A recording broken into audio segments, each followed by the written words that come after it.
अस्सलाम वालेकुम, welcome back to my YouTube channel. So viewers, आज मैं लाई हूँ आपके लिए बहुत ही टेस्टी बीफ कौरमा की recipe. I hope you will like it.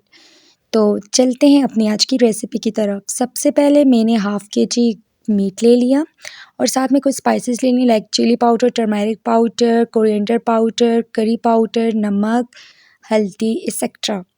और इन तमाम स्पाइसेस को हम अपने गोश्त के अंदर ऐड कर लेंगे। और मैंने 2 लेमन लिए, इसको भी हम स्क्वीज़ कर लेंगे।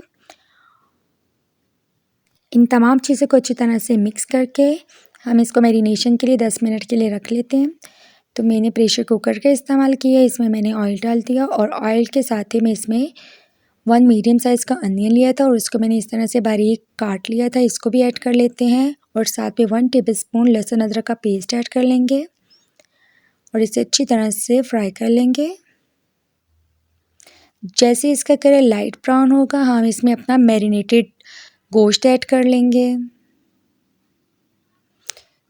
मैंने 1 टेबलस्पून सफ़ेद ज़ीरा भी ऐड किया है और आप देख सकते हैं। अब इसमें हम अपना मैरिनेटेड गोश्त डाल देंगे और इसको अच्छी तरह से हम भून लेंगे ताकि इसकी स्मेल ख़त्म हो जाए।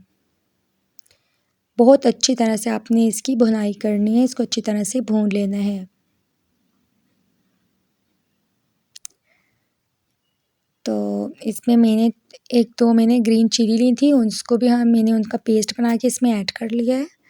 इससे बहुत अच्छा टेस्ट आता है। और अब हम इसमें टमाटो पेस्ट ऐड कर लेंगे। मैंने 4 मीडियम साइज़ के टमाटर ले लिए थे।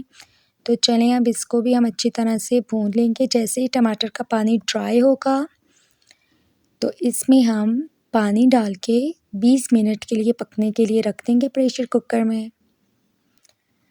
तो आप देख सकते हैं ये अच्छी तरह से भुन चुका है। अब हम इसमें पानी ऐड कर लेंगे।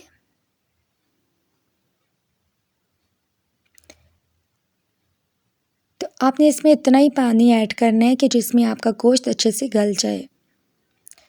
तो चलें आप मिलते हैं 20 मिनट के बाद। तो आप देख सकते हैं। तो फ्रेंड्स, आप देख सकते हैं हमारा गोश्त अच्छे से पक चुका है। तो आप इस रेसिपी को लाज़मी ट्राई कीजिएगा और अपना फीडबैक मुझे लाज़मी दीजिएगा। Thank you so much for watching. Take care. Allah हाफ़िज़।